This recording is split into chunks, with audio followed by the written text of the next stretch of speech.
On y va. Bonjour à tous et toutes, bonjour mesdames et messieurs, on va commencer, ça va faire venir les gens. Je sais que vous êtes en plus là pour la meilleure session de débat du jour, qui est la session où on va parler d'environnement, de crise climatique et d'ONG. Et donc il va falloir qu'on vous réveille pour cette dernière session, donc je compte sur vous pour nous poser, être attentifs et poser plein de questions. Alors moi je suis Vincent, je travaille à Coordination Sud, je suis chargé d'études et doctorant, notamment sur le sujet dont on va parler aujourd'hui, et je suis accompagné d'Aline et Guillaume, que je vais présenter juste après. Mais peut-être, moi j'aime bien commencer toujours mes interventions quand on parle d'environnement, de climat, par le 6e rapport du GIEC, dont je suis à peu près sûr que vous l'avez tous et toutes au moins parcouru, ce rapport, ou en tout cas le résumé pour les pouvoirs publics. Il y a 3 choses que je retiens à chaque fois de ce rapport-là quand j'introduis ce type d'échange. Le premier, c'est que si le rapport dit qu'effectivement toute la planète se réchauffe, il dit quand même qu'il y a un certain nombre de régions qui connaissent des vulnérabilités variables et des régions qui, sous l'effet de schémas de développement socio-économique, de schémas historiques et permanents d'inégalité, seront plus touchés par le réchauffement climatique que d'autres. Et ce sont bien évidemment tous les pays qui concernent toutes les régions et tous les pays qui sont plutôt dans la zone tropicale, et ces pays qui sont considérés, on l'a vu ce matin, peut-être par les pays occidentaux comme des pays les moins avancés ou en développement.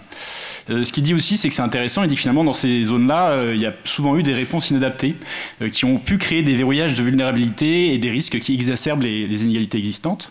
Et puis il dit finalement là où ça marche, là où il y a une sorte de développement résilient, c'est quand c'est rendu possible, je cite, par des organisations qui donnent la priorité à la réduction des risques, à l'équité et à la justice. Et ça tombe bien, moi qui fais de la recherche, je trouve que les ONG sont des structures au moins intéressantes pour illustrer ces 3 enseignements. D'une part parce que, alors elles se dénomment elles-mêmes, et vous dénommez vous-même souvent les organisations du dernier kilomètre ou du premier kilomètre, c'est comme ça que vous dénommez. Vous avez une gestion interculturelle par essence, par votre mandat, votre territoire, votre histoire. Vous intervenez, on l'a vu juste avant, sur des territoires durablement dégradés, et de plus en plus dégradés, politiquement, économiquement, socialement, et maintenant d'un point de vue environnemental. Et puis surtout, vous êtes des organisations non lucratives, ce qui en gestion est plutôt intéressant, puisque les sciences de gestion s'intéressent beaucoup plutôt aux organisations qui font du pognon, et vous, après vous ne faites un peu moins de pognon, donc c'est ça qui est intéressant pour éclairer cette thématique-là. Et ça tombe bien, en France, depuis maintenant quelques années, on a des collectifs, des dynamiques collectives qui s'intéressent d'ONG, donc qui s'intéressent à concilier ce qui peut être l'impératif humanitaire, l'impératif de solidarité avec les enjeux environnementaux et climatiques, et c'est de ça dont on va parler aujourd'hui. On a donc d'un côté la représentante du réseau environnement humanitaire, Aline, qui travaille au groupe URD, qui nous présentera un peu la dynamique, et puis Guillaume qui travaille au GRET et qui est chef de file de la commission climat et développement de Coordination Sud, et commission qui est portée par un collectif qui porte un projet qui s'appelle le PAMOC, voilà, un collectif de plusieurs ONG qui sont cités ici. Et donc je vais successivement les interroger autour de 3 sujets qui ont un peu animé notre dernière table ronde. La première, c'est qu'on va un peu regarder et s'intéresser à la genèse, à l'histoire de ces dynamiques, d'où c'est venu et quelles ont été les trajectoires. On va aussi s'intéresser à qu'est-ce que ça a créé, qu'est-ce que ça a suscité comme débat, comme questionnement, comme problématique, cette volonté de concilier des impératifs parfois très contradictoires. Et puis, on finira sur une dimension un peu projection vers le futur, boule de cristal. Finalement, qu'est-ce que ces enjeux-là, ça dit plus globalement d'un point de vue prospectif pour les ONG et le secteur de la solidarité internationale. D'accord ? Ça vous va, a priori ? Ouais, parfait. Et partons tout de suite. Alors, donc vous allez voir, je vais passer la parole et puis je serai un peu le maître du temps. L'idée, c'est qu'on ait des questions et réponses assez courtes pour vous donner aussi éventuellement le temps de réagir sur la fin. Alors, je vais commencer tout de suite par Aline. Aline, donc tu es coordinatrice du réseau chargée de recherche, de formation, d'évaluation au groupe URD, coordinatrice du réseau environnement humanitaire. Alors, certains et certaines d'entre vous le savent peut-être. Il y a quelques organisations, il y a en fin d'année 2020 qui se sont engagés fortement, en tout cas publiquement, sur les questions environnementales, notamment des grandes organisations humanitaires. Est-ce que tu peux nous dire, à l'occasion notamment de ce qui était la 5e conférence nationale humanitaire, est-ce que tu peux nous expliquer un peu la genèse de ce processus et quelles ont été les différentes étapes depuis cette déclaration d'engagement ? Je suis aussi la collègue de Laurent Saillard que vous avez eu juste avant. Merci Vincent. Du coup, pour revenir je voulais d'abord préciser un point avant de parler de la jeunesse, c'était qu'on parle ici de la question de la réduction de l'empreinte environnementale de l'aide. Je pense que c'est important de le cadrer parce que les questions environnementales, en fait, ça va très loin. Les enjeux environnementaux sont assez larges. Et donc là, on s'intéresse vraiment à la partie atténuation.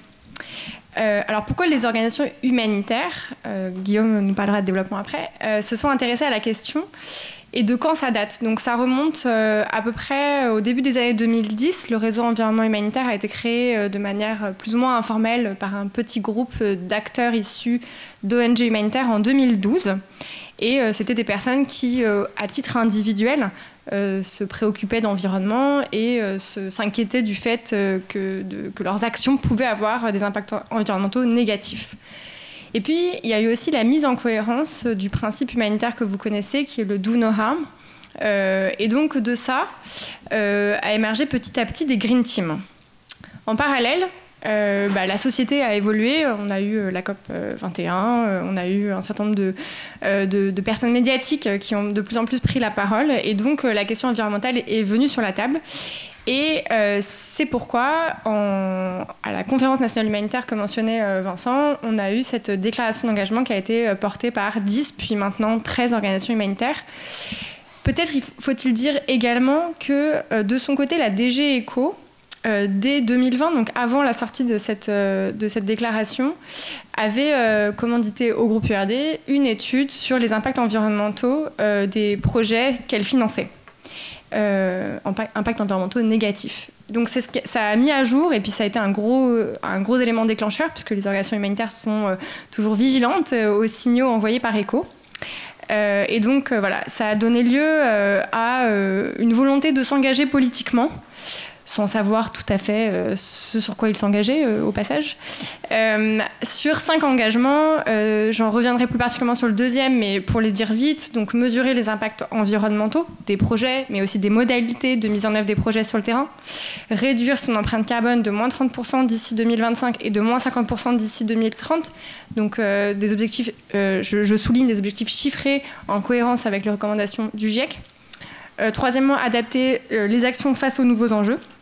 Quatrièmement, communiquer, je reviendrai également sur ce point, il y avait plus précisément de manière annuelle. Et cinquièmement, d'entraîner d'autres acteurs pour rehausser l'ambition.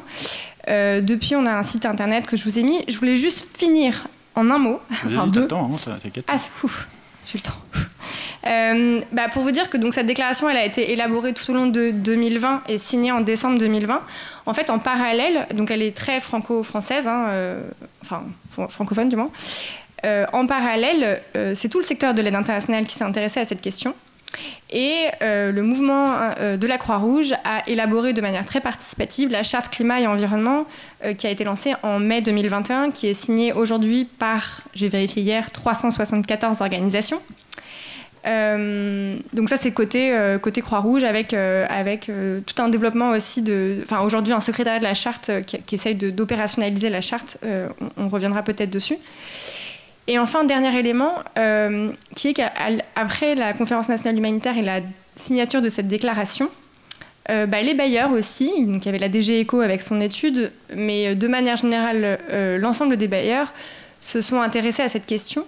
Et en particulier, un groupe de travail mixte a été mis en place après la signature, donc dès janvier 2021, réunissant des acteurs institutionnels en France et des acteurs de la société civile, qui, à l'occasion de la présidence française de l'Union européenne, ont travaillé à une déclaration des bailleurs. Bon, je ne vous l'ai pas mise, mais elle est facilement accessible aujourd'hui sur le site de la DG ECO. Elle a été lancée à l'occasion du premier forum humanitaire européen à Bruxelles en mars 2022. Et à cette même occasion, la DG ECO a également lancé de son côté des exigences environnementales minimales, qui était aussi le fruit d'un processus participatif avec les partenaires opérationnels de la DG ECO pour élaborer, on va dire, des recommandations et des contraintes opérationnelles pour une meilleure prise en compte de l'environnement au niveau des projets. Je m'arrête là. Et merci. Donc effectivement, comme tu l'as mentionné au début, c'était intéressant, c'était plutôt des organisations humanitaires qui sont engagées, puis vous avez été rejoint par quelques organisations plutôt dites de développement, je regarde comme le GRED, donc un peu la même question, si effectivement il y a des organisations de développement peut-être qu'on peut qualifier comme telles, qui ont rejoint cette déclaration d'engagement, a priori la prise en compte de ces enjeux environnementaux et climatiques s'est faite de manière un peu différente pour ce sous-secteur de la solidarité internationale, au regard aussi d'un mandat et d'une histoire et de types de projets qui sont là aussi différents peut-être des acteurs dits humanitaires. Alors même exercice que pour Aline, est-ce que tu peux nous dire un peu comment cette question a progressivement émergé, comment ces ONG de développement se la sont appropriées et où est-ce qu'on en est aujourd'hui, quoi? Oui, en 3 mots, en fait, on a fait un sondage cette année pour voir un petit peu quelles étaient les dynamiques, et en fait, on a posé la question à partir de quand il y a une personne dédiée qui a commencé un groupe informel ou reconnu par la direction qui a traité de cette question de réduction de l'empreinte environnementale de la coopération. Donc c'est un sondage où il y avait 2/3 des répondantes qui se qualifiaient d'ONG de développement. Il y avait quelques ONG humanitaires, mais bon, globalement c'était des ONG de développement. Et en fait il y avait une ONG en 1998, elles étaient 5 en 2015, 5 en 2018, donc la COP21 n'a pas forcément été un élément déclencheur, et aujourd'hui elles sont plus de 28. Donc on voit qu'il y a une prise de conscience. Nous, du côté des bailleurs de développement, je pense notamment au niveau franco-français à l'AFD, il n'y a pas eu aucune démarche pour inciter les ONG à intégrer des critères environnementaux dans leur organisation, leurs projets. Donc en fait, c'est porté par des dynamiques entre ONG, donc initiées par le groupe REH ou par la commission climat et développement de Coordination Sud, et aussi par des mobilisations internes. On voit en fait qu'il y a une prise de conscience liée aussi à l'actualité, où il y a de plus en plus de personnes volontaires qui veulent changer, transformer la manière dont les ONG travaillent pour être en cohérence avec le mandat de travailler pour des transitions justes. Et au niveau des ONG de développement, comme on a une spécificité de travailler sur le long terme sur le terrain, les ONG de développement qui se sont engagées dans cette démarche ont différencié ce qui relevait de leur propre fonctionnement. Donc l'empreinte de l'aide au développement, ça va être les billets d'avion qu'on prend pour aller sur le terrain, ça va être les achats, ça va être les déplacements domicile-travail, ça va être les consommations énergétiques, l'achat de véhicules. Et là, on peut se donner un objectif sur nos propres moyens d'action parce qu'on en est directement responsable. Par contre, les émissions qui sont liées à la finalité de nos projets, en fait, elles appartiennent aux communautés, et en fait, c'est elles qui doivent choisir leur propre trajectoire de développement bas carbone ou leur trajectoire d'adaptation. Et donc ça, les ONG de développement n'ont pas pris d'objectifs à imposer aux communautés finales. Donc en fait, les objectifs se sont vraiment réduits, restreints à la question du fonctionnement. Et puis, on est à un stade globalement de réflexion. Il y a 70% des ONG qui ont répondu au sondage qui étaient à un stade où ils n'avaient pas de stratégie formalisée. Donc, on est dans une phase de structuration de la réflexion. Il y a des publications qui sont en cours, notamment au niveau du groupe Initiative pour cadrer les questionnements. Et la plus grosse source d'émissions de la coopération pour le développement, c'est les billets d'avion. Et aujourd'hui, parmi les répondantes au questionnaire, donc, il y avait 33 ONG, donc c'est pas sur les 180 membres de CESUD, c'est vraiment, on prend une tendance, hein, faut pas généraliser, mais en tout cas sur ces ONG qui sont plutôt celles qui sont en avance sur ces questions, il n'y en avait que 33% de ces ONG qui avaient mis en place des actions pour réduire concrètement les billets d'avion, alors que 80% d'entre elles avaient mis des actions pour réduire l'impact des achats. Donc on voit en fait que l'éléphant qui est dans la pièce sur les billets d'avion, en fait, reste à adresser. Donc on est sur une augmentation de la prise de conscience, mais on n'a pas encore passé le pas de l'action. Merci. Alors, je ne sais pas si on passe à... Non, ça c'est après. Merci à vous deux. Donc c'était important pour nous qu'on vous pose un peu les différents jalons de ces dynamiques, d'où c'est venu, quels ont été les facteurs externes et internes qui ont amené et qui amènent nos organisations à bouger. Comme vous le pressentez, on est finalement qu'au début du processus. Comme vous pouvez vous en douter, et Guillaume a commencé à le dire un peu, finalement cette injonction à réduire l'empreinte environnementale auquel nos organisations occidentales sont appelées, a forcément et produit forcément un certain nombre de tensions, de problématiques, de tiraillements, on va le dire comme ça pour être diplomatique, en tout cas dans les pratiques de gestion, et ça pose un certain nombre de questions. Et je me doute que peut-être que dans vos organisations d'ailleurs, c'est peut-être des questionnements que vous avez, vous sentez bien, notamment quand on parle de l'avion, peut-être que ça pose des questionnements assez forts au modèle organisationnel. Et donc on se demandait, en tout cas en préparant le débat, ce qu'on souhaitait, c'était peut-être en partant un peu de l'expérience du GRET, qui a du coup mené tout un processus d'intégration de ces enjeux dans ses pratiques. Est-ce que tu pourrais un peu nous éclairer un peu sur le cheminement, quelles ont été les différentes difficultés que vous avez pu rencontrer, les questionnements qui ont émergé, les pratiques que vous avez développées, les outils que vous avez développés, les engagements que vous avez pris, et puis peut-être nous dire s'il y a des choses qui sont très spécifiques aux ONG de développement, et je poserai un peu la même question pour les organisations humanitaires. Oui, pour le GRET, moi j'ai été recruté en partie pour ça. La concertation avait déjà commencé, il y avait déjà eu des bistrots qui avaient été faits. Ils s'appelaient les bistrots compensation. L'idée c'était de voir comment le GRET peut compenser ses impacts. Et donc je suis arrivé, on s'est dit en fait la compensation c'est pas du tout le bon angle d'attaque. Et en fait on a eu ces 3 réunions ouvertes à l'ensemble des membres qui ont permis un petit peu de défricher le vocabulaire, parce qu'en fait c'est pas forcément facile. Il y a des fausses routes, notamment sur la compensation, qui est pas la priorité. Donc il a fallu un temps d'appropriation, il a fallu un temps de portage. Il y a eu une adoption en assemblée générale pour dire voilà, on donne un mandat à un groupe de membres du GRET pour élaborer cette stratégie. Donc il y a eu un portage de la direction, de l'assemblée générale, du conseil d'administration. Et puis après on a essayé de concerter pendant 1 an et demi. Quasiment, où on est parti d'une feuille blanche, parce qu'en fait il y a beaucoup de méthodes pour les entreprises, mais pas pour les ONG, alors qu'on a une finalité qui est différente du secteur lucratif. Et on est parti d'une feuille blanche, ça a rassuré certains de nos collègues qui avaient peur qu'on leur dise plus d'avions. Et on a regardé les différentes options possibles. Est-ce qu'on donne un objectif chiffré, pas chiffré? Est-ce qu'on traite que le siège? Est-ce qu'on traite le terrain aussi? Et on a listé toutes les options possibles, et en fait on a défriché une première partie de ces options en sous-groupes, et on a abouti à une première version d'options qu'on voulait prioriser, notamment se dire on veut un objectif collectif pour que l'ensemble des personnes du GRET se retrouvent. Donc on s'est dit on va se doter d'un objectif collectif, mais il faut aussi qu'il y ait prendre en compte les spécificités. En Haïti, on est obligé de prendre l'hélicoptère pour aller sur certaines zones, on ne peut pas avoir le même niveau d'effort qu'au Togo, où c'est une nouvelle représentation, il n'y a que 10 personnes, qu'un autre contexte.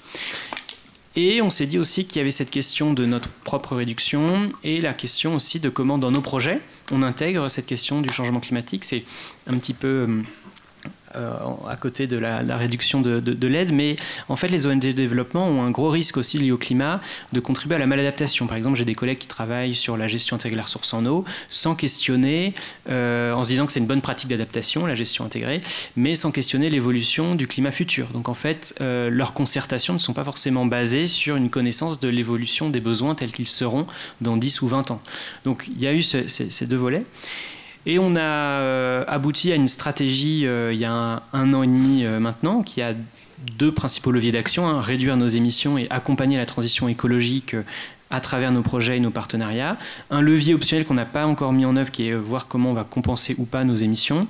Et un dernier sur comment faciliter, animer et suivre ces questionnements et la mise en œuvre de ces piliers. On est confronté à des tensions. Par exemple, on a été convoqué par le CSE du GRET parce que sur les avions... C'est ce comité social... social et environnemental. Économique. Économique. D'entreprise, je sais plus. Bref, l'ancien... CHSCT, voilà. Ouais. Pour les risques psychosociaux associés, par exemple, si on réduit les billets d'avion, ça peut induire des missions plus longues, donc ça peut générer du stress, notamment pour les personnes qui ont des familles. Donc il y a eu pas mal de questionnements, et on est toujours sur ces questions. Aujourd'hui, chacun de nos sites doit se doter d'un plan d'action qui contribue à notre objectif global, et nos équipes thématiques ont à charge de voir comment leur thématique peut mieux intégrer ces questions de biodiversité et de climat dans leurs projets, en sachant qu'aujourd'hui, on est loin d'avoir un traitement systématique de la prise en compte systématique de l'évolution du climat dans le futur, parce qu'en fait, ça demande des données, ça demande de l'expertise, ça demande des moyens, alors qu'il n'y a pas forcément les financements qui sont adossés en fait, au projet pour ajouter une composante climat. Peut-être pour... je ne sais pas si tu avais encore une autre slide. Non, mais non. Peut-être juste pour donner aussi des éléments. Du coup, vous êtes combien au GRET à travailler combien vous êtes à travailler sur ce projet-là et puis peut-être donner des éléments aussi explicatifs un peu sur comment le GRET fonctionne pour que ça puisse qu'on puisse comprendre aussi pourquoi c'était un peu particulier dans votre structure et c'est pas très adapté par ailleurs. Alors le GRET, on est 150 au siège et 650 dans le monde. On est 2 à travailler pour le groupe de travail transition écologique au siège, et ensuite on a un réseau de référentes et référents sur le terrain qui animent dans chacune de nos représentations ces questionnements, ont élaboré des plans d'action. On a une gouvernance qui fait que notre direction elle est élue tous les 4 ans, que toutes les décisions doivent être prises en assemblée générale. Donc en fait, quand nous on s'est lancé dans ce chantier-là, il fallait qu'on obtienne la majorité à l'assemblée générale. Donc il y a eu un gros travail de négociation, de sensibilisation. On a lancé notamment une généralisation d'un parcours introductif au changement climatique avec une fresque du climat, un cours en ligne et une session de débriefing. On a aussi, on a vu en fait que dans notre gouvernance, il y avait des similitudes avec les COP. Donc en fait,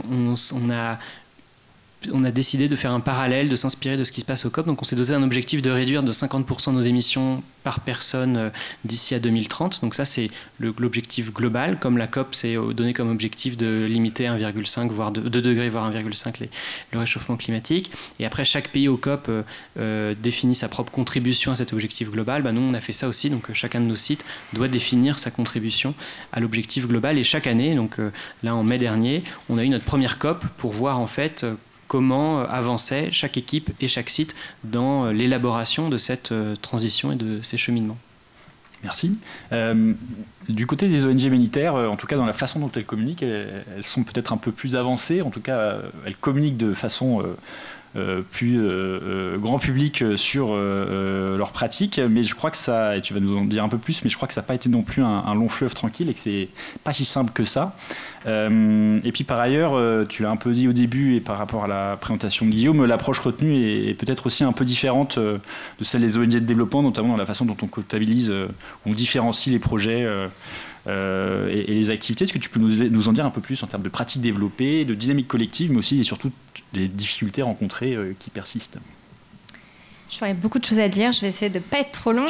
On a le temps, il y a du temps, tu peux prendre le temps. Je vais commencer par le contenu et à réagir par rapport à ce qu'a dit Guillaume sur les ONG de développement. Un premier point qui me semble important de souligner, c'est le périmètre. En fait, alors le périmètre, et je vais préciser, le périmètre de comptabilité carbone. Évidemment, on est d'accord pour dire que les questions environnementales ne se résument pas aux enjeux carbone, et il faut le marteler sans cesse. Mais voilà, dans la déclaration d'engagement, c'est essentiel. Enfin, l'engagement chiffré sur lequel les ONG humanitaires se sont beaucoup mobilisés, c'est un objectif de réduction des émissions de gaz à effet de serre. Donc je vais malheureusement, en tout cas, je vais commencer par ça. Donc quand vous prenez un objectif tel qu'il est écrit ici, il manque des éléments, d'abord. J'insiste, c'est un point important. Mettez-vous à la place de quelqu'un, vous venez d'être recruté référent environnement dans une ONG humanitaire. On vous dit votre mission serait de réduire de moins 30% les émissions carbone, les émissions de gaz à effet de serre d'ici 2025 et moins 50% d'ici 2030. La première question que vous devez vous poser, c'est par rapport à quelle date de référence? Voilà, donc c'est un premier point qui n'a pas été mentionné. Et moi, à mon arrivée, la déclaration était déjà signée et à vrai dire, personne ne s'était encore posé la question.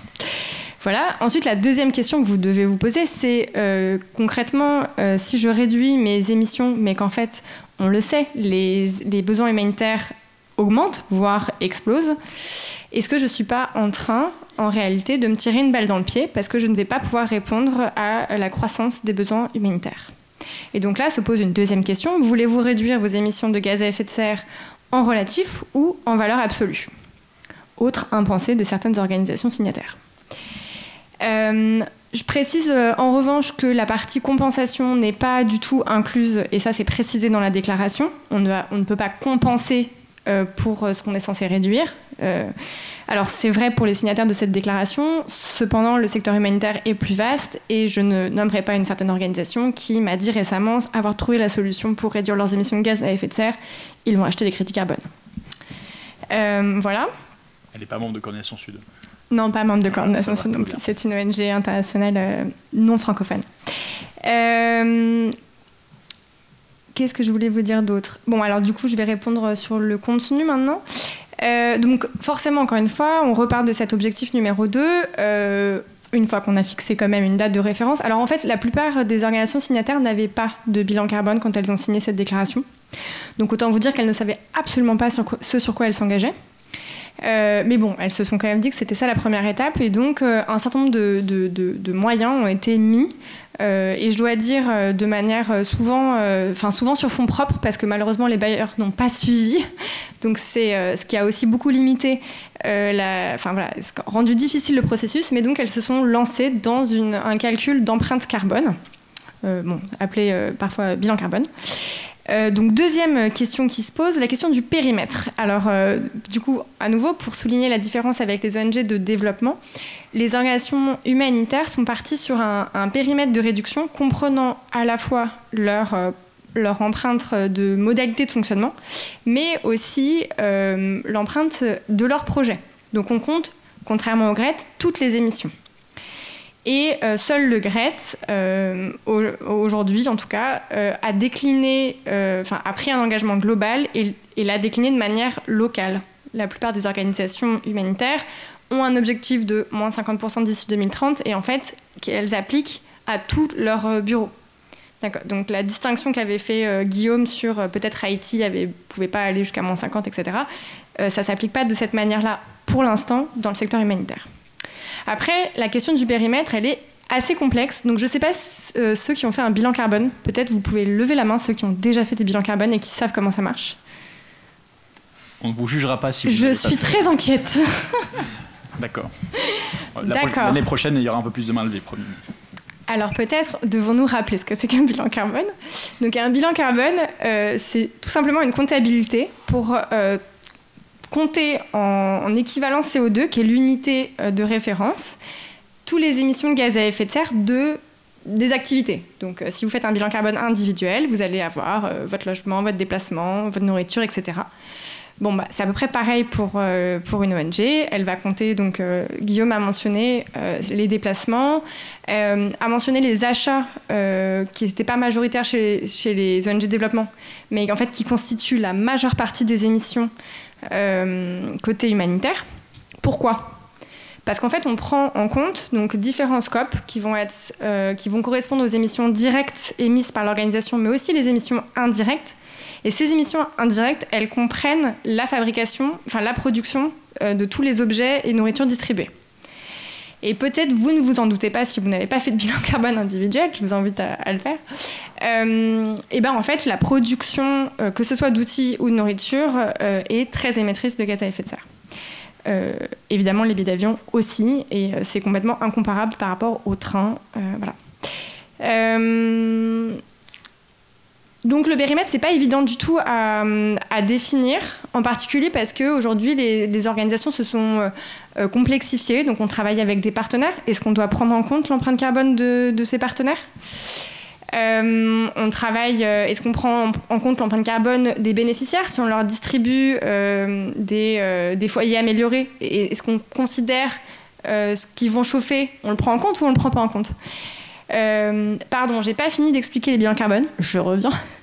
Donc vous traduisez en réalité une unité physique ou monétaire en équivalent CO2.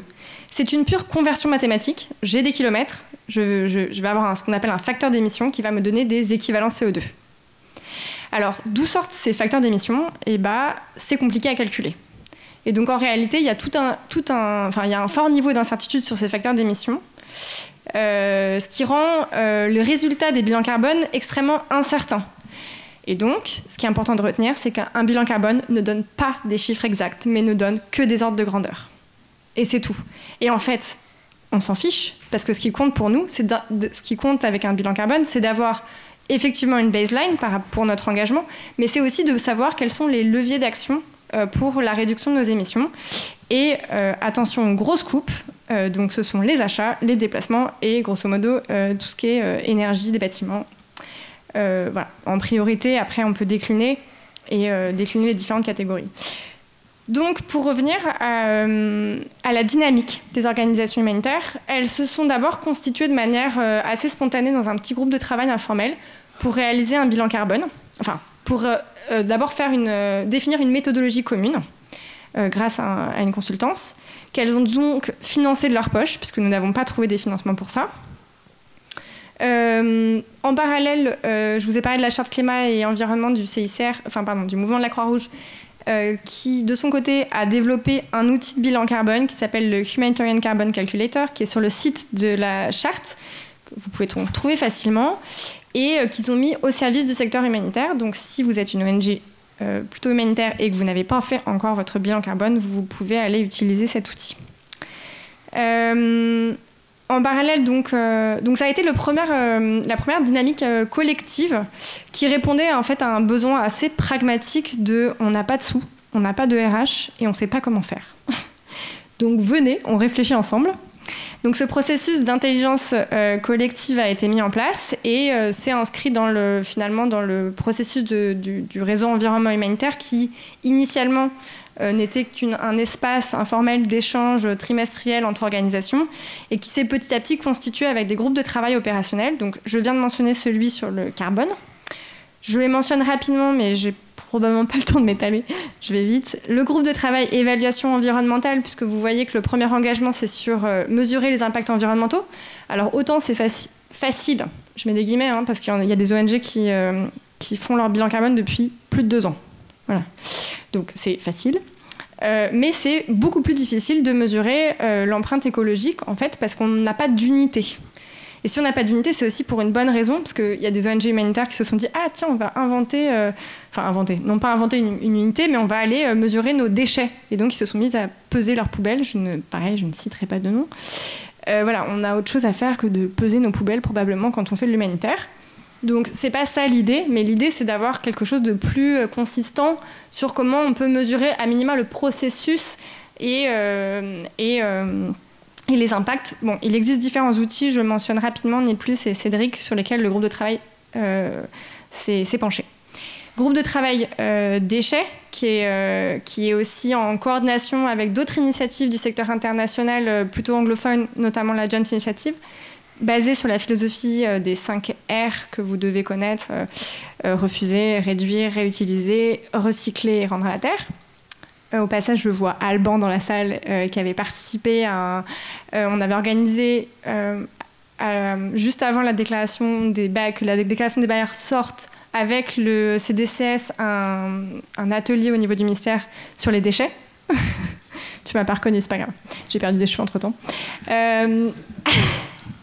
Donc voilà, donc on s'est aussi intéressé, preuve que le secteur s'intéresse aussi à la question des déchets, sans avoir énormément de solutions, j'y reviendrai, et un GT sur les achats, puisqu'on a dit que les achats constituaient une bonne partie des émissions, et donc la question de comment on achète mieux, quels sont les critères d'achat durable et responsable, voilà, c'est l'objet d'un travail en cours. Et puis, les ONG se sont aussi réunies pour faire de la sensibilisation et du plaidoyer. Est-ce que je parle maintenant des difficultés ou je fais un break ? Je vais te poser une question, puis comme ça tu vas embrayer. Je vais te relancer pour que tu embrayes sur les difficultés. Moi, j'en ai plein des difficultés. Mais donc, ouais, le sujet, c'est de vous montrer qu'on est quand même tout au début et qu'il reste pas mal de chemin à parcourir pour faire en sorte que les organisations de solidarité internationale soient à tout le moins compatibles avec un certain nombre d'engagements internationaux. Il y a un certain nombre d'enjeux techniques que tu as précisés et que tu vas peut-être préciser encore. En préparant la table ronde, on se disait que ça pouvait être intéressant en ouverture aussi pour vous donner envie de nous poser des questions, de dire que finalement cette question-là de l'intégration des problématiques environnementales et climatiques, ça pose des questions plus éthiques et plus philosophiques aux ONG humanitaires en termes de fonctionnement, en termes de mandat, en termes d'architecture de l'aide. Je pense en particulier au lien en transition des modèles organisationnels face à l'urgence climatique et localisation de l'aide ou décolonisation de l'aide ou décentralisation, délocalisation de l'aide. c'est un peu la dernière question et tu peux aborder les difficultés puis peut-être penser un peu les défis. C'est quoi les défis pour toi, pour le secteur humanitaire en particulier, qui restent à relever au regard des engagements qui ont été pris? Alors, je vais commencer par les défis techniques. Donc, j'ai mentionné la problématique du périmètre. La problématique d'un bilan carbone, c'est essentiellement la problématique de la collecte des données. En fait, c'est vraiment beaucoup de données à collecter et qu'on n'a pas forcément. Voilà. C'est long, c'est complexe. Arrive un problème, mais qui est assez récent, parce que d'abord, il fallait faire un bilan carbone pour avoir le deuxième problème, qui était comment on compare deux bilans carbone. Ça, c'est un teasing pour une prochaine fois. Voilà. Problème de la croissance, je l'ai mentionné. Le problème de la trajectoire des réductions. Donc, en fait, une fois qu'elles ont fait leur bilan carbone, elles ont aussi fait certaines ont essayé de dessiner leur trajectoire de réduction, donc en identifiant des leviers d'action. Et pour chaque levier d'action, quels sont les gains de réduction d'émissions de gaz à effet de serre. Alors, c'est très technique, et du coup, on a tendance aussi à se fier aux experts, etc. En fait, c'est surtout très dur de donner des chiffres. Il y a un gros facteur d'incertitude. Et puis, il y a tout un tas de questions que vous devez vous poser. Est-ce que vous voulez prendre en compte... quel pari vous faites, en fait, parce que c'est sur l'avenir, par exemple, sur l'efficacité énergétique de demain, sur l'intensité carbone de l'énergie de demain. Donc ça, c'est vraiment pas évident. Ensuite, il y a les problèmes... dans les solutions qu'on imagine, on essaye... il y en a qui sont d'ordre technique et qui sont, en fait, les plus faciles. Je vous parle de l'énergie. On sait que le secteur humanitaire est très, très consommateur de fuel. On sait qu'il faudrait mieux mettre des panneaux solaires. Voilà. Bon, c'est pas parce qu'on le sait que c'est plus facile à faire. Il faut des investissements, c'est pas du tout évident. Il faut trouver les personnes qui sont capables de faire des études de faisabilité. On en a parlé ce matin dans une autre table. Voilà. Mais en tout cas, on a quelque chose qui est de l'ordre du concret qu'on peut appréhender relativement facilement. Par contre, sur les avions... Alors, c'est beaucoup plus difficile.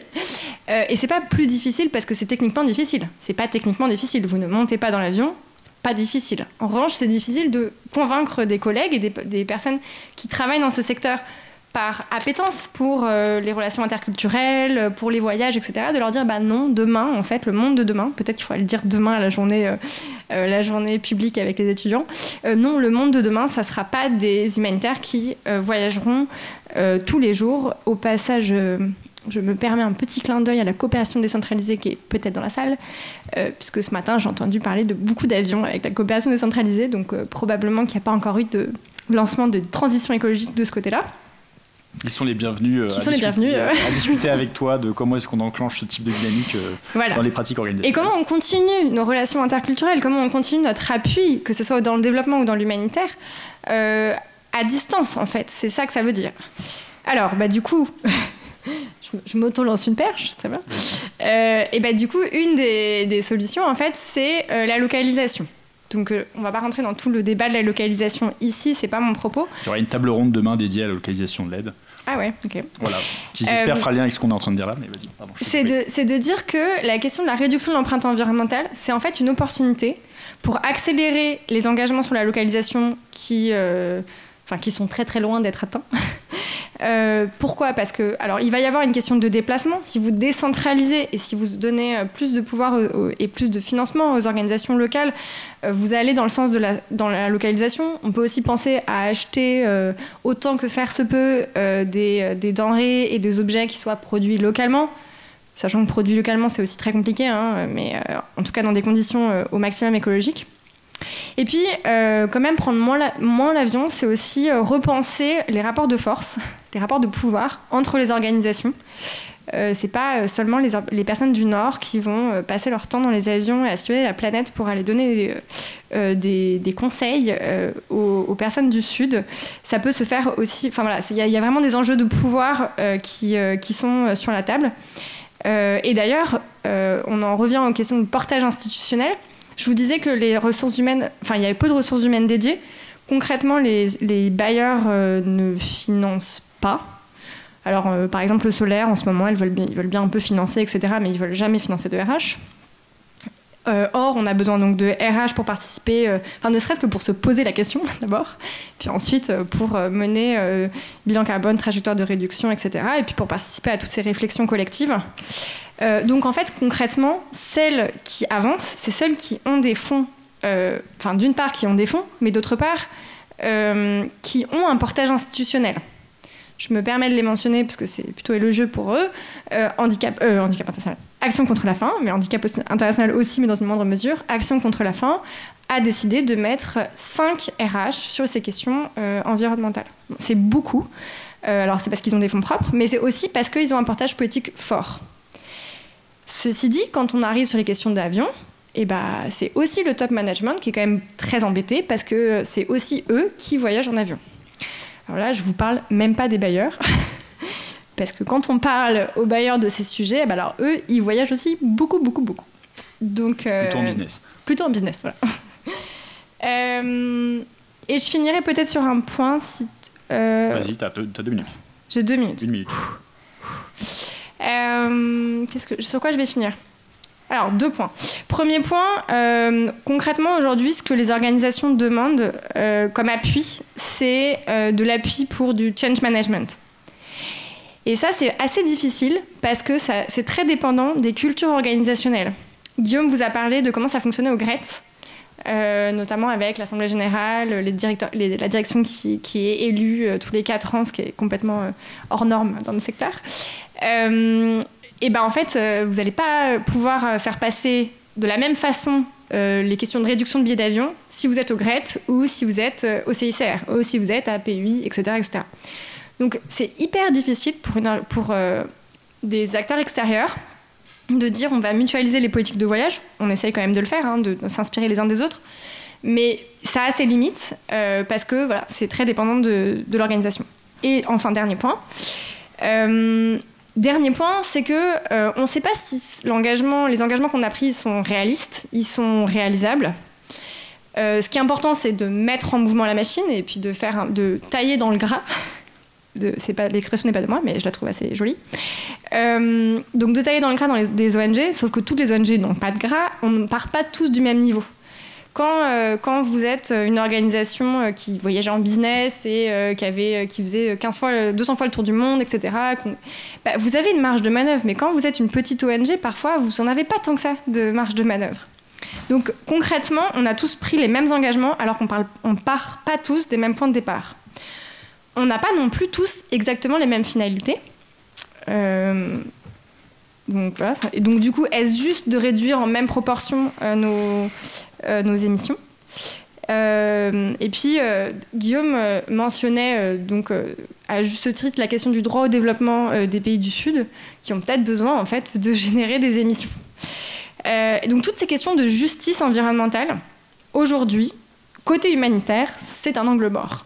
C'est un sujet qu'on ne pose pas. Peut-être que c'est un sujet qu'il ne faut pas poser maintenant, parce qu'on a besoin d'avancer. Si on commence à dire oui, mais en fait, c'est pas à nous de réduire, c'est à un tel, on risque d'être coincé. Mais à terme, il est possible qu'une fois qu'on aura fait le maximum d'efforts, on n'arrivera pas aux chiffres prévus. Et qu'il faudra se poser la question de, en fait, qui doit réduire concrètement. Parce que je rappelle quand même que ces chiffres qui sont effectivement issus du GIEC sont des objectifs mondiaux, qu'on décline par pays. Mais en fait, est-ce qu'on peut les décliner au niveau d'une organisation ? C'est pas certain. Et surtout, derrière ces objectifs, on ne voit pas la raison d'être des organisations. En fait, on n'a pas tous les mêmes missions. Et peut-être qu'il y a des organisations, parce qu'elles ont une raison d'être qui est importante socialement, humainement, environnementalement, elles doivent finalement, elles n'ont pas besoin de réduire autant, voire elles doivent continuer à émettre. Je m'arrête là. Est-ce que la tonne carbone de quelqu'un qui travaille à Total vaut la même tonne carbone que quelqu'un qui travaille... C'est exactement ça, mais on peut même le décliner dans notre secteur. Parce qu'en fait, je finis, je donne un exemple parce que celle-là est importante. Ça, c'est de l'exemple caricatural qu'on donne. Et donc, du coup, les ONG, elles se disent « c'est bon, je peux rentrer chez moi, je peux dormir tranquille ». Oui, mais non. Dans notre secteur, on prend des avions pour aller à des conférences où, franchement, parfois, il ne se dit pas grand-chose. Et on met sur le même plan les émissions pour prendre l'hélico pour aller se déplacer sur le terrain. Et ce ne sont pas les mêmes émissions. peut-être qu'elles émettent la même, en termes de quantité, c'est peut-être les mêmes, mais en réalité, en termes d'utilité sociale, ce ne sont pas les mêmes. Et quand je dis tailler dans le gras, c'est pas enlever les hélicos pour aller sur le terrain, c'est enlever les déplacements pour aller à des conférences de 2 jours à l'autre bout de la planète. Je m'arrête. Par ailleurs, peut-on estimer qu'un Burkinabé qui vit en France, la tonne carbone émise est à la même valeur qu'un Français qui va au Burkina, partant du principe qu'un Français a une empreinte environnementale carbone moyenne de 10 tonnes par an et un Burkinabé aux alentours de 0,8, je crois. Il faut qu'on soit à 2 tonnes par individu à l'horizon 2050. Donc ces questions-là de justice dans la répartition, la dissymétrie des pouvoirs entre occidentaux et non-occidentaux, elles se retrouvent aussi très concrètement dans des questions que ça pose. Et du coup, peut-être un peu une question pour ouverture et donner un peu envie de débattre après avec la salle. Tu l'as dit, ces questions-là sont arrivées de manière un peu différente au sein des ONG dites de développement, aussi parce qu'en fait, dans les fonctionnements, dans les partenariats, vous avez parfois des modalités de fonctionnement, des périmètres, une habitude de collaborer avec des partenaires locaux qui est peut-être plus ancienne. Certaines ONG de développement ont pour mission d'ailleurs de renforcer les sociétés civiles ou les capacités, ça ne veut pas dire grand-chose, mais des organisations locales, peut-être un peu moins que certaines organisations humanitaires. Cela dit, quand même, je pense qu'il y a pas mal de choses qu'Aline a pu dire qui font écho à des questionnements que vous avez. Quels sont pour toi les défis à relever, ou en tout cas les grandes questions qui ne sont pas encore traitées et qu'il va falloir traiter dans les années à venir? Oui. Bon, moi j'ai animé la concertation GRET pendant 2-3 ans maintenant, et en fait au départ je m'étais dit c'est un peu différent de la société, il y aura peut-être moins de difficultés, de blocages, on est un peu dans un monde de personnes sensibilisées aux enjeux de transition juste, etc. Et en fait on retrouve les mêmes blocages de dire et les mêmes biais en fait de dire non, il vaut mieux que ce soit les autres qui réduisent d'abord, c'est pas la même échelle, moi c'est justifié, etc. On a tout un ensemble de remarques qui sont finalement similaires à la société. Et en fait, je pense qu'à l'échelle d'une organisation, d'une ONG, en fait, on peut le prendre de la même manière que pour la société, c'est-à-dire que certains vont le voir comme une contrainte, c'est-à-dire de réduire de 50% de nos émissions de gaz à effet de serre d'ici à 2030. Ben, oui, c'est une contrainte, ça veut dire que je prends moins l'avion. Mais d'un autre côté, ça peut être vu aussi comme une opportunité. Et en fait, ça questionne, notamment dans nos modes d'intervention et nos pratiques, pour compléter peut-être d'un point de vue, par exemple, de mon point de vue d'un responsable de projet, c'est-à-dire, en fait, on peut se dire, oui, je suis contraint, ça veut dire est-ce que je vais faire moins de projets, je vais suivre moins de missions, c'est-à-dire est-ce que la qualité de mes projets va être moindre. Et après, ça peut aussi se poser la question de pourquoi je pars et pourquoi je travaille dans une ONG de solidarité internationale. Et moi, je pense que il y a l'enjeu de l'interculturalité, de comprendre un contexte, de se confronter au terrain. Et puis, il y a aussi une motivation forte qu'on retrouve dans nos ONG qui sont le transfert de savoir-faire. Et je pense que le fait de se dire je prends moins l'avion, ça peut nous forcer à innover. Par exemple, je vous donne 2 exemples concrets. J'avais une mission prévue au Cambodge pour une expertise, et en fait je me suis dit non, j'ai jamais mis au pied au Cambodge, ça sert à rien que j'y aille pour 5 jours. Donc j'ai fait un binôme avec une personne du Cambodge, et je l'ai formé sur les questions climat. Il a fait ce qu'il a pu, moi aussi j'ai fait ce que j'ai pu à distance. On a passé beaucoup plus de temps, voilà, ça a été dur parce que moi je connaissais pas le Cambodge, donc en termes d'interculturalité de management, bah oui, on a perdu du temps, lui aussi il n'a jamais été en France, donc on se connaissait pas, mais on a réussi à produire quelque chose, et puis sans que je prenne l'avion et sans que lui non plus. Et puis là récemment en Guinée, en fait on a fait j'avais jamais été aussi en Guinée, c'était un projet un peu plus conséquent. En fait, je suis parti 1 mois avec un collègue du Sénégal. Comme ça, lui m'a formé sur les questions plutôt de gestion intégrée de la ressource en eau, moi sur les questions climat. On a la même base de départ, puisqu'en fait, on a été 1 mois, donc on a vraiment pris le temps de travailler le contexte, de comprendre les acteurs, de les connaître, de comprendre le terrain. Et maintenant, dans la suite du projet, c'est lui qui va aller sur le terrain depuis le Sénégal, et lui va apporter les questions GIR, et sur les questions climat, je vais le former à distance pour mutualiser en fait l'expertise. Et en fait, le voir monter en compétences, et moi aussi sur les questions GIR de la même, et en fait travailler sur cette complémentarité finalement entre mon collègue sénégalais et moi, en fait c'est une source d'épanouissement. Et en fait je pense que c'est important, au-delà des questions un peu techniques, du périmètre, etc., de se dire en fait finalement, est-ce que cette coopération moins carbonée, elle peut être source d'inspiration pour imaginer aussi une coopération qui soit plus juste et plus équilibrée. Et moi, je pense qu'une coopération moins carbonée sera de fait plus juste. Et puis après, ça pose la question, et tu l'évoquais à la fin, sur l'évolution des besoins. Et je pense que d'une part, maintenant, le changement climatique est partout et on a des enjeux de maladaptation. C'est-à-dire que moi, j'ai des collègues qui pensent que parce qu'ils font un projet de gestion intégrée de ressources en eau, d'agroécologie, c'est un projet adapté au changement climatique. C'est un projet qui peut contribuer à l'adaptation au changement climatique, mais en fait, si le projet ne questionne pas quels seront les besoins dans 20 ans ou 30 ans, il n'est pas adapté à l'évolution du climat.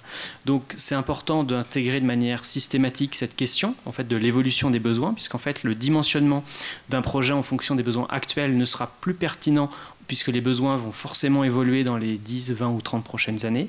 Donc cette question-là, elle est, je pense, fondamentale, quelles que soient les thématiques dans lesquelles nous sommes. Et puis ça pose aussi la question de où sont les besoins d'adaptation. Et en fait, en France aussi, on a besoin d'adaptation.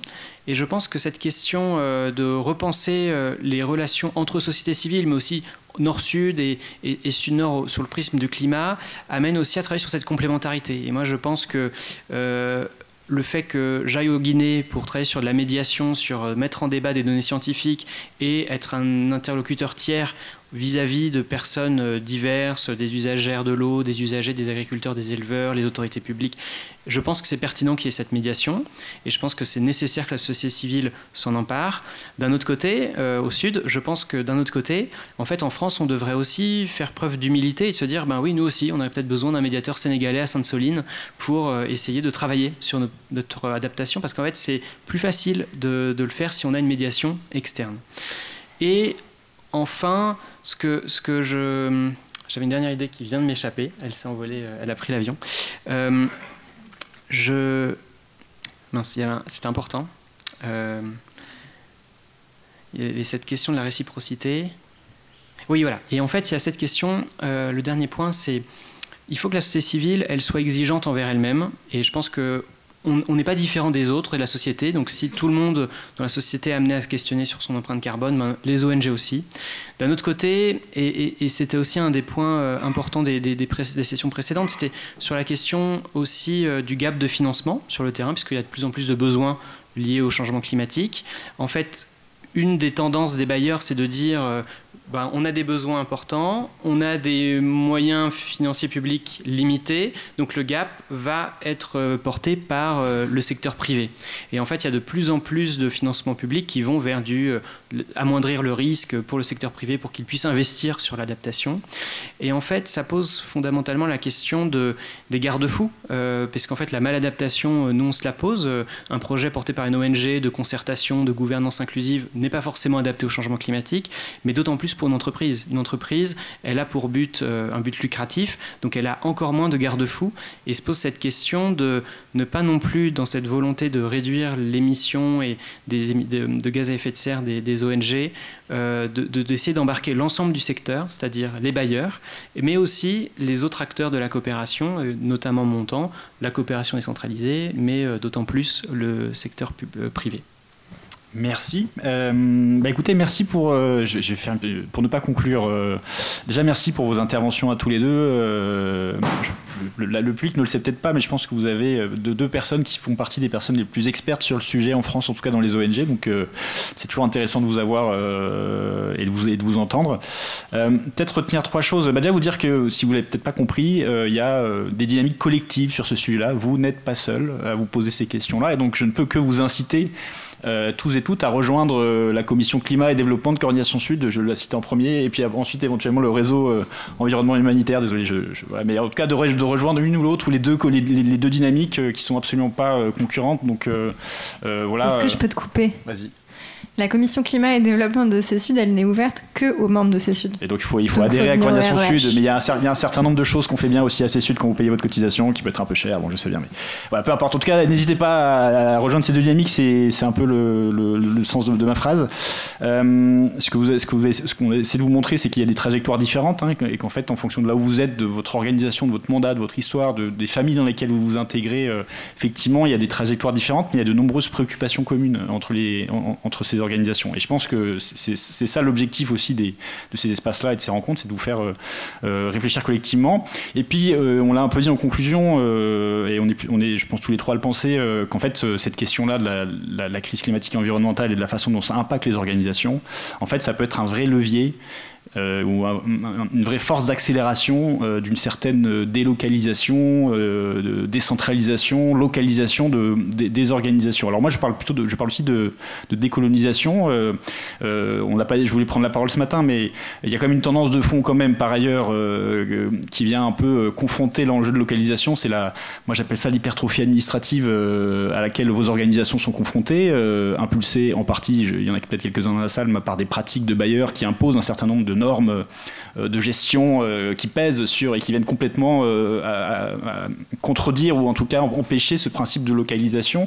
Et d'une certaine manière, ces normes-là, elles sont porteuses en soi parfois d'une certaine forme de colonialité, c'est-à-dire une infériorisation prétendument naturelle de savoir ou de pratiques qui ne sont pas occidentaux, la reproduction de dissymétrie de rapports de force dans les pratiques de gestion et sous couvert d'un vernis bureaucratique, en fait, c'est très profondément porteur de colonialité. Et donc, je pense qu'il y a un risque dans la façon dont les ONG transiteront dans leurs pratiques de reproduire en fait dans ces pratiques-là certaines pratiques d'autant plus quand on part du principe que quand même une bonne partie des pays qui sont confrontés à la crise climatique ne sont absolument pas responsables de la situation dans laquelle ils sont et c'est quand même parfois un peu compliqué en tant qu'occidental de venir expliquer à quelqu'un qui n'est pas occidental comment est-ce qu'il doit gérer la transformation de son territoire. Voilà, et ça c'est un bon exemple de colonialité. Donc voilà un peu un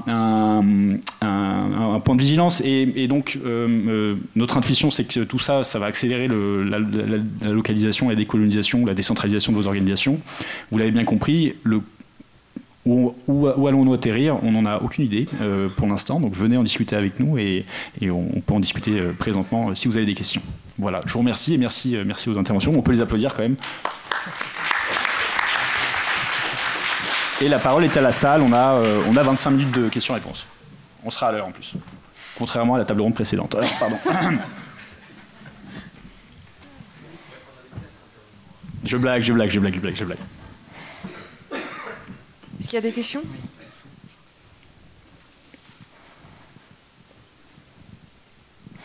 Je sais que vous avez... Alors juste avant pour les interventions, n'hésitez pas à dire qui vous êtes et d'où vous êtes. Voilà, c'est aussi important de savoir d'où vous parlez, à être bienveillante bien évidemment dans les questions que vous pouvez poser. Nous ne sommes pas responsables d'un certain nombre de misères de ce monde-là. Et puis peut-être, comme on dit chez moi, n'hésitez pas à aller droit au but, je viens du Sud, dans les questions que vous posez. Voilà. Et vous pouvez aussi ajouter le nombre de vols que vous avez pris cette année. Voilà. Bonjour, un très grand merci pour cette intervention. Moi, je suis ravie de voir... alors, je me présente, Iris Vidonne de la Cité de la Solidarité Internationale, en charge du programme Coexiste.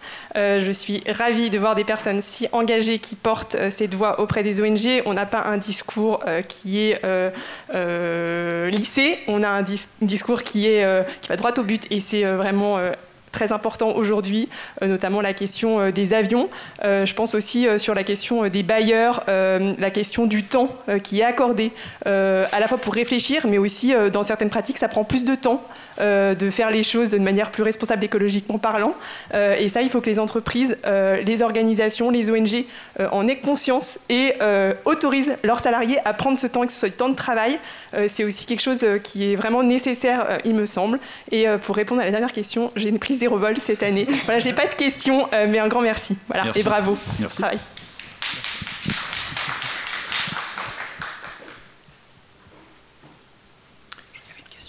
Ouais, il y a une question devant, je crois. N'hésitez pas. Hein. Je sais que vous attendez tous et toutes l'apéro, mais on a encore quelques minutes pour discuter. Merci. Laurent Saillard, groupe URD. Alors, par où prendre le problème ? Non, on entend très bien la nécessité d'évoluer et de prendre en compte la dimension environnementale, l'impact carbone, réduire notre impact. La nécessité donc du coup de fonctionner autrement et évidemment la nécessité de travailler autrement avec les organisations du Sud, très bien. Néanmoins, il y a quelque chose qui ressemble fort à un dilemme ici. Pour bien travailler dans des contextes complexes, il faut les connaître. Comment est-il possible de bien les connaître si on ne peut pas s'y rendre, passer du temps avec les gens, etc. Au cours de mon expérience, alors j'ai un parcours un peu particulier parce que j'ai travaillé pour à peu près tout le monde, ONG, Nations Unies, gouvernement, société civile, bailleurs, et puis même l'OTAN. Voilà, ça c'était une expérience intéressante sur la question civilo-militaire notamment. Donc, bref, qu'est-ce que j'ai constaté? Qu'en termes de gestion à distance, ça c'est du flan. On se raconte beaucoup d'histoires avec ça, hein, mais en fait, quand on parle de remote management, je peux vous garantir une chose, c'est qu'on manage rien du tout. Peut-être les premiers mois, et puis en fait, assez rapidement se mettent en place des systèmes, d'autres choses, qui vous échappent complètement. Et alors, on peut se raconter toutes les histoires qu'on veut avec des beaux rapports, mais le fait est que, très vite, vous vous rendrez compte qu'il y a un vrai décalage entre le narratif et la réalité. Et ça, c'est un fait que j'ai constaté systématiquement. Donc, très bien, moi, prise en compte de l'impact carbone, changement des pratiques, on a une urgence, elle est incontournable, celle-là, c'est une question de survie, sans doute même pour l'humanité. Donc très bien, mais on a aussi des impératifs et des réalités. Alors comment on conjugue tout ça? Est-ce que tu peux répondre à la question qu'a posée tu n'es pas obligé, mais si tu veux ou pas, combien de vols tu as pris cette année, mais tu n'es pas obligé de répondre à la question. Hein, moi, je l'ai donné. Ouais, non, mais je suis traqué complètement par Aline du matin au soir, c'est une horreur. Tu n'es pas obligé de répondre à la question, tu pourras le dire en aparté. Un paquet, puis là je vais en prendre 2 de plus la semaine prochaine. Peut-être sur cette question-là, de comment est-ce que finalement on arrive à concilier les deux? Est-ce que se concilier les deux, c'est pas se tirer une balle dans le pied? Si je résume un peu la question, est-ce que vous voulez répondre l'un ou l'autre? Oui, moi je vois le dilemme plutôt dans la question, c'est-à-dire que comment on peut comprendre, au GRET par exemple, la moyenne de durée d'une mission c'est 10 jours. Comment on peut comprendre un pays en 10 jours? En fait, c'est ça la question. Et en fait, avant la coopération, on partait 1 an.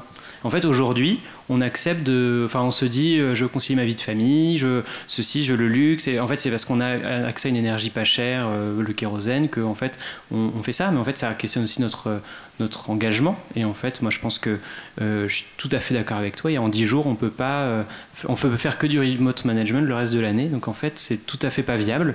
Et en fait, c'est le système actuel qui est pas viable. Ouais. Qui Ouais. Aline, tu veux répondre à cette question ou... D'abord, j'ai adoré la punchline de Guillaume. Du coup, j'ai 2 points aussi là-dessus. Je pense que la question de la durée des missions, c'est une question aussi de contrat, vraiment de politique RH pure. Alors, c'est pas possible ou souhaitable dans tous les contextes. Je veux dire, c'est du cas par cas, donc je vais faire une grosse généralité. Mais est-ce normal, effectivement, d'avoir des missions de 10 jours, mais même d'avoir des contrats de travail pour certains expatriés de quelques mois? En fait, c'est pas ça qu'on veut. On peut continuer à travailler, on peut continuer à être sur le terrain. Je pense que la réduction ne veut pas dire zéro. Et en fait, ça revient à la question de la justice et qui a le droit de polluer en fait, sur cette planète et dans quelle proportion selon l'utilité sociale de sa mission. Mais donc, on n'est pas sur du zéro, c'est pas ça qu'on dit. Mais en revanche, on repense les aberrations. Les 10 jours de mission sont une aberration. Mais les contrats de travail de 2 mois sont une aberration aussi. Et du coup, en fait, ça pose la question de la politique RH. Si on prend les UN qui ont des RNR tous les... je vais dire une bêtise, mais je crois que c'est toutes les 6 semaines où ils doivent quitter leur pays. Ça dépend des contextes. Enfin voilà, ou en tout cas, toutes les X semaines, ils prennent l'avion parce qu'ils doivent sortir. Enfin, c'est ça qu'il faut revoir en fait. Et la deuxième chose, c'est vraiment de se dire, on n'est pas indispensable. Et je trouve, Laurent, nous avons eu des expériences communes où tu sais qu'on n'a pas, je ne me suis pas déplacée. Je pense juste deux éléments. J'arrive au groupe URD, on me demande d'aller faire une mission au Liban. J'ai dit non. Je ne connais pas le Liban, exactement comme toi, Guillaume. Je ne connaissais pas le Liban, j'avais 0 valeur ajoutée sur le Liban. C'était pour faire une formation de 3 jours. Et qu'est-ce qu'on a fait ? On a trouvé un super consultant au Liban qui a fait une formation 1000 fois mieux que ce que j'aurais fait. Et du coup, le contrat a été rempli. Alors oui, économiquement, pour notre structure, Ça veut dire, c'est pas les mêmes rentrées d'argent, etc. Donc c'est les modèles économiques des organisations qui derrière doivent être interrogés. Mais ceci dit, la mission qui était de réaliser une formation, elle a été réalisée et non pas seulement correctement, mais mieux que si c'était moi qui l'avais faite. Mais autre exemple, on a réalisé une mission ensemble sur la RCA et il était question, donc c'était un projet de long terme, enfin un peu plus de 12 mois avec le retard, il fallait faire une étude, etc. Je me suis déplacée qu'une seule fois. Alors, je me suis quand même déplacée, mais on a quand même trouvé des modalités de travail qui ont permis de faire un seul aller-retour, et au passage, qui ont permis de travailler avec la société civile centrafricaine mieux que d'autres composantes de ce projet. Donc voilà, c'était 2 points. Non, mais c'est les 2 points. On n'est pas indispensable, franchement, je pense qu'il faut se le mettre dans la tête, quoi. Parce que, et là, c'est une affaire d'humilité aussi. Hein. Si je peux essayer de compléter, je pense que, en fait, ce qui est intéressant dans cette question-là, c'est qu'on a un modèle organisationnel de l'architecture de l'aide d'une manière générale, mais où les organisations occidentales sont encore majoritaires, ne serait-ce que dans l'accès au financement, et qu'en fait, elles sont basées quand même sur un modèle dissymétrique profondément issu de l'histoire coloniale, hein, avec des dissymétries de traitement dans les politiques de mobilité, les politiques de salaire, entre des occidentaux et des non-occidentaux. Et ce qui est intéressant, et c'est un peu l'hypothèse qu'on fait là, c'est qu'en fait, le changement climatique, par sa matérialité et son historicité, matérialise complètement cette dissymétrie entre la responsabilité et qui le vit. Et qu'en fait, les personnes qui, encore une fois, vivent le plus fortement le réchauffement climatique sont celles qui sont le moins responsables de ce réchauffement climatique. Et donc, ça vient illustrer complètement ces dissymétries organisationnelles qui sont porteuses, en fait, d'injustice entre des personnes occidentales et non occidentales. Et donc effectivement des organisations occidentales qui ont basé un modèle de 50 ans, 60 ans, 70 ans de modèle organisationnel sur ces dissymétries-là, avec des modèles, le GRET en particulier, hein, de personnes qui sont aussi des responsables pays qui sont au siège, qui font régulièrement des missions à droite à gauche. En fait, ça vient percuter le sens de ces organisations-là qui sont pétries de ces dissymétries à mon sens, issu d'histoire coloniale. Et donc, effectivement, ça pose des questions fondamentales sur l'avenir de ces structures-là. Qu'est-ce que ça voudra dire demain, et ça vous avez bien raison, pour des Occidentaux, de travailler, si on n'est pas expatrié sur un temps long dans les pays d'intervention, qu'est-ce que ça voudra dire de travailler dans une ONG, quoi. Et très certainement, ça voudra dire traiter du tableur Excel et d'être un peu la jointure entre les bailleurs qui resteront encore pour quelques années plutôt au nord, financeurs des ONG du nord, et puis des intermédiaires au sud. Et donc le sens au travail, ce sera de gérer du tableau Excel à distance en étant, ce que montrait la dernière étude de la CHD, quasiment 25 à 35% moins bien payé que dans une organisation lucrative où je ferai exactement la même chose. Donc ça pose des questions profondément organisationnelles et d'identité et de sens au travail. Donc effectivement, c'est ça que ça vient percuter. Mais je pense que, et cette question-là, on la retrouve sur d'autres sujets, la question des différences de traitement dans les salaires, dans la façon dont on communique, Médecins sans frontières s'est engagé récemment là-dessus. Je pense que ça, c'est un examen de conscience que sont en train d'avoir des ONG occidentales dont elles ne pourront pas faire l'économie et qui va transformer de facto nos modèles et dans l'histoire, on va dire très concrètement, il va y avoir des perdants, c'est plutôt nous les Occidentaux, et puis des personnes qui vont peut-être un peu plus gagner de pouvoir, d'autonomie et de façon d'agir sur le territoire, quoi. Voilà. Mais il y a peut-être d'autres questions. En tout cas, c'est mon avis, mais il y a peut-être d'autres questions. Juste de complémenter dans la question, au GRET par exemple, les CDI c'est uniquement au siège. Toutes les autres personnes sont en CDD. Donc il y a aussi cette dépression. Et après il y a la question des besoins, sur est-ce qu'on est indispensable ou pas. Nous on a du mal à recruter sur des postes climat parce qu'en fait la majeure partie des jeunes qu'on veut recruter disent en fait les besoins sont ici et veulent plus partir en fait. Donc il y a aussi cette question de l'indispensabilité. Elle est aussi, les jeunes pensent qu'en fait ils sont indispensables ici parce qu'en fait l'urgence est aussi ici. Enfin, c'est un autre élément de... Ouais, pardon. Oui, pardon. François Delfos, Médecins sans frontières, et puis j'ai travaillé un peu avec le Climate Action Accelerator, une organisation basée à Genève qui vise justement à accompagner les ONG humanitaires dans une feuille de route de décarbonation. Et quand on a commencé, l'organisation pilote avec laquelle on a lancé l'initiative, c'était à Lima. Et une des leçons apprises par rapport à Médecins sans frontières, justement, c'est leur capacité de continuité opérationnelle en mode dégradé grâce à leur setup, durant la crise Covid en particulier. C'est-à-dire que tout le monde était plus ou moins bloqué par la force des choses. Je pense qu'il y a eu quand même un impact en termes de supply, parce que ça a toujours été un enjeu. Et Alima, comme la plupart des ONG, dépendent de lignes supply complexes externes. En revanche, en termes de continuité opérationnelle avec les équipes terrain, grâce à leur setup, proximité, partenaires, etc., bien ancrés, on a la même mission sociale, Médecins sans frontières à Lima, organisation humanitaire médicale d'urgence. Ils ont réussi à assurer un certain niveau de continuité opérationnelle grâce à leur localisation, grâce à leur setup, grâce à leur proximité, qui a été construite dès le début. L'organisation a été développée avec cet objectif-là.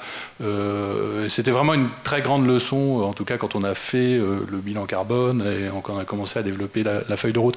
Donc je pense qu'au-delà des principes de ne pas nuire, au-delà de s'attacher à des objectifs de réduction, il y a également des enjeux de continuité opérationnelle en mode dégradé.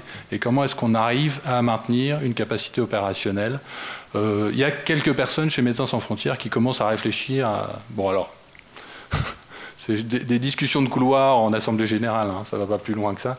Mais pourquoi pas MSF comme une fondation plutôt qu'une organisation opérationnelle.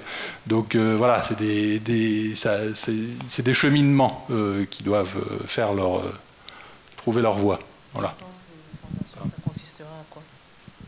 Alors, encore une fois, c'est des discussions de couloir d'Assemblée Générale, après l'apéro peut-être, je ne sais pas.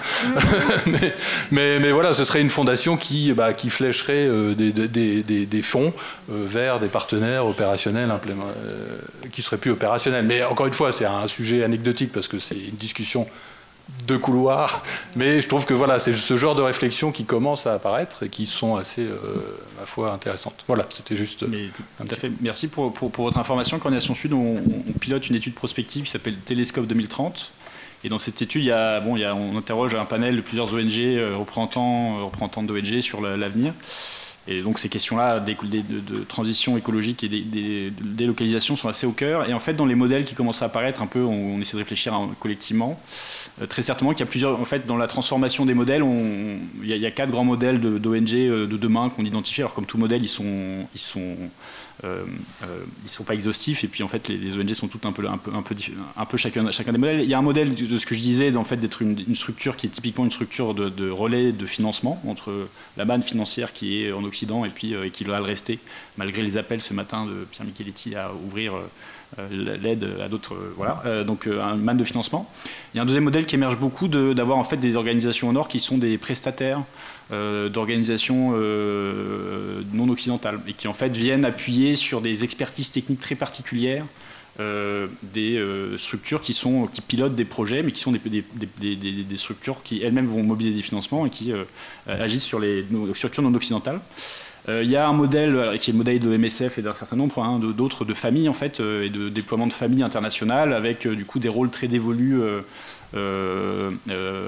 à certaines structures. Je sais qu'MSF par exemple, je crois qu'il y a une trentaine d'organisations, d'associations nationales à MSF qui sont plutôt des centres de collecte qui vont collecter de l'argent, et puis après il y a je crois entre 5 et 6 centres opérationnels, je crois, dont un qui est d'ailleurs 6, un qui est ouvert je crois à Dakar, ou qui va ouvrir à Dakar, et qui est du coup avec une répartition des modèles qui sont un peu différents en fonction de là où se positionne la structure. Et puis il y a un dernier type de modèle qui émerge, qui est d'être, c'est un peu plus conceptuel, mais d'être le relais d'une chaîne de valeur globale, c'est-à-dire pas forcément une histoire de famille, mais d'être positionné au regard d'une cause qu'on défend, être positionné au bon endroit dans son pays pour défendre la cause, quoi. Donc par exemple, c'est un certain nombre de structures qui travaillent sur l'arrêt des financements, l'arrêt des fossiles, des énergies fossiles par exemple, l'arrêt d'un certain nombre de pratiques. Voilà. Donc il y a des modèles comme ça qui émergent, et certainement qu'en fait les organisations vont avoir des modèles un peu hybrides, mais ce qui est intéressant, c'est que très certainement tout ça va amener vos organisations à changer un peu de modèle, quoi. Voilà. Moi, j'avais des réflexions en vrac. Vas-y. Ouais. Il me reste, je ne sais pas s'il y a d'autres questions, mais sinon, il nous reste 5 minutes. Ouais, peut-être levez la main si vous voulez prendre la parole et je m'arrêterai de parler. Non, mais je me suis souvenue, on a eu une intervention, je crois que c'était à la CCD d'ailleurs, Guillaume, du Labo 1.5 et d'un représentant du Labo 1.5 qui est donc une initiative côté recherche pour réduire les émissions de gaz à effet de serre. Et cette personne avait à la fin nous avait suggéré de nous poser une question qui m'avait semblé tout à fait pertinente, c'est qu'est-ce qu'on fera quand un billet d'avion coûtera 10 000 €? Et en fait, on l'a vécu aussi, Laurent, le problème d'augmentation des billets d'avion sur un projet. C'est ce que Jean Covici appelle la voiture balai. Mais c'est en fait l'idée que nous, on prône l'idée de réduire l'empreinte carbone quelque part par devoir moral, pour les questions de do no harm, cohérence, exemplarité, etc. Mais en fait, le Covid a montré qu'il y a des moments où on pouvait plus se déplacer. Le jour où le prix du billet d'avion est 10 000 €, je pense qu'il n'y a plus toutes les organisations qui peuvent se déplacer sur le terrain. Donc c'est une question qui est intéressante d'un point de vue prospectif. Voilà, je voulais rajouter ça. Et du coup, j'avais encore d'autres points, si personne ne veut prendre la parole. Un autre élément... Pas un point optimiste un peu pour... Ah si non, d'abord, j'en ai un optimiste. Tu veux d'abord l'optimiste? Non, je le finis après sur l'optimisme. Partager aussi mon sentiment, mais peut-être que vous n'avez pas le même, que les ONG humanitaires comme développement passent un peu à côté aujourd'hui des dynamiques citoyennes sur les questions climatiques et environnementales de manière générale. On est dans une effervescence de mouvements plus ou moins radicaux et on constate quand même une certaine radicalisation de certains côtés. Et en fait, nous, on n'est pas là. Voilà. Je vais vous faire une confidence. J'étais sur le Larzac cet été. Il n'y avait pas une seule organisation, qu'elle soit humanitaire ou de développement. Voilà. Et je trouve que ça en dit long sur en fait, comment on se positionne face à cette question, même si on progresse sur les questions d'environnement via la CCD, le REH, la prochaine journée de CESUD portera sur les questions climatiques. Donc c'est bien, ça avance. Mais quand même, on est un peu à la traîne et on est un peu à côté. Voilà, c'est mon sentiment. Alors, du coup, je finis sur la touche positive. Il y a une question. Mais... Ah non, c'est une question. Ah non, c'est Laurent.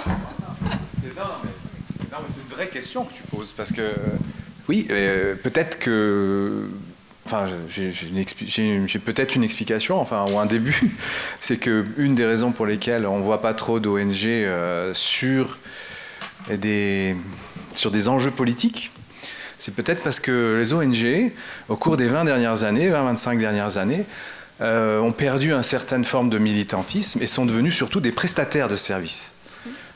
Donc ça, je sais que ce n'est pas des choses qui font plaisir à entendre, mais c'est quand même une réalité. Alors, il y a des exceptions, il y a... je ne vais peut-être pas non plus, faut pas jeter le bébé avec l'eau du bain, mais il y a quand même une tendance assez nette. Et du coup, je pense que le militantisme, l'engagement politique au sein des ONG a pris une sacrée claque dans la figure. Et j'ai l'impression que ça commence de nouveau à bouger un peu, à frémir. On se dit, merde, c'est vrai qu'on est absent et il faudrait peut-être qu'on se positionne. Après tout, c'est ça le rôle de la société civile. Et oui, effectivement, c'est pas faux.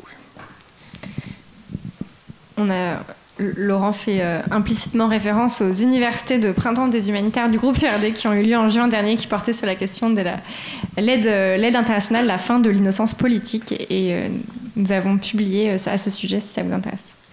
Du coup, je finis sur la note positive. Avec plaisir. Il me reste 4 minutes. Bon, après, j'arrête de parler. Est-ce que, Guillaume, tu as un mot de conclusion peut-être Vas-y. Réfléchis le temps.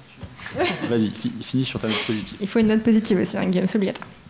Une note positive, c'est que je me disais que, en écoutant les précédentes tables rondes, que les humanitaires, peut-être historiquement, dans leur ADN, c'est de répondre à des crises et donc donc de soigner des symptômes concrètement, sans remonter aux problèmes, aux racines du problème, sans être radical. Et en fait, à travers la démarche de réduction de l'empreinte environnementale, ce que je trouve intéressant, c'est qu'en fait, les ONG sont obligées de tirer le fil de qu'est-ce que ça veut dire et qu'est-ce que ça implique. Par exemple, sur les questions d'achat, donc on a beaucoup parlé de billets d'avion, mais en fait, encore une fois, je le répète, côté humanitaire, c'est essentiellement les supply chains qui sont les chaînes d'approvisionnement qui sont émettrices, notamment via leur partie production. Et en fait, ça les amène à se poser ce genre de questions. Ah ouais, mais mince, en fait, les systèmes de production agricole de notre planète, ils sont répartis pas bien. Et puis, en fait, on est productiviste parce qu'on a beaucoup de besoins. Mais en fait, du coup, on produit dans des conditions environnementales qui sont pas terribles. Et quand on se pose la question de comment on remplace l'huile de palme, on va regarder les huiles de palme certifiées. Mais en fait, les volumes produits, ils sont pas suffisants pour répondre aux besoins humanitaires, etc., etc. Et je trouve que finalement, ça permet de sortir peut-être de cette ornière de on ne regarde que les symptômes, que les symptômes des crises, pour remonter un peu à la source. Donc j'ai espoir qu'on remonte vraiment à la source. Merci. Tu veux un petit mot de conclusion? Non, moi je pense que il faut saisir l'opportunité parce que la crise est face à nous. On n'arrivera pas forcément à revenir en arrière d'ici la fin du siècle. On n'arrivera pas de toute façon à revenir en marche arrière. Il va y avoir des relations aussi entre sociétés civiles et aussi entre pays nord-sud. Et on le voit déjà que les COP se tendent de plus en plus. Et en fait, je pense que c'est vraiment l'occasion, l'opportunité, un peu dans cette veine de la radicalité, de questionner vraiment la complémentarité des sociétés civiles. Et je pense que c'est vraiment, il faut le voir comme un point un peu transversal. Et en fait, ça fait écho à pas mal de tables rondes qui étaient dans cette salle aujourd'hui. Et je pense que c'est vraiment un prisme de lecture qui peut enrichir finalement les débats existants. Et je pense que c'est une opportunité à saisir pour enrichir nos réponses en tant que membres de la coopération. Merci. Écoutez, merci à tous et merci déjà à nos deux intervenantes. Merci encore une fois, on peut s'applaudir pour vos interventions. Merci à moi pour mon animation. Tu l'as un peu dit pour les membres, je ne sais pas s'il y a des membres de Coordination Sud dans la salle. Sachez qu'il y a une journée vie associative le 30 novembre à Paris, au Secours Populaire, dédiée à ces enjeux-là pour approfondir tout ça. Donc n'hésitez pas à vous inscrire à partir avec des super intervenants. Vous nous retrouverez très certainement à intervenir, mais plein d'autres personnes. Il y a Rihanna qui vient le soir conclure et tout. Non, c'est pas vrai. Mais non, c'est Gare de Lyon. C'est juste à côté de Gare de Lyon. Vous pouvez y aller. Je suis venu en train ce matin. C'est 3h30 de Paris. D'ici. Merci à vous. Je crois que la suite. Alors j'ai juste un petit. On m'a demandé de faire une photo. Est-ce que quelqu'un veut bien prendre une photo de la table ronde? Comme ça donne l'impression qu'on a un peu bossé vendredi. Voilà. Et après, je veux bien que tu prennes juste une petite photo de nous trois comme ça. Ouais, pour dire qu'on est là, qu'on est. Et voilà. Tu peux faire un selfie si tu veux. Merci. Donc, regardez, donc on va taguer tout ça, hein. Merci. Ouais. Ça c'est merci. Merci. Et puis je crois que donc on se retrouve demain pour la journée grand public et je crois qu'il y a un truc après, il y a un apéro, je crois, c'est ça. Un cocktail à 18h, pas très loin, je crois, c'est ça. Merci à tous et toutes et bonne soirée.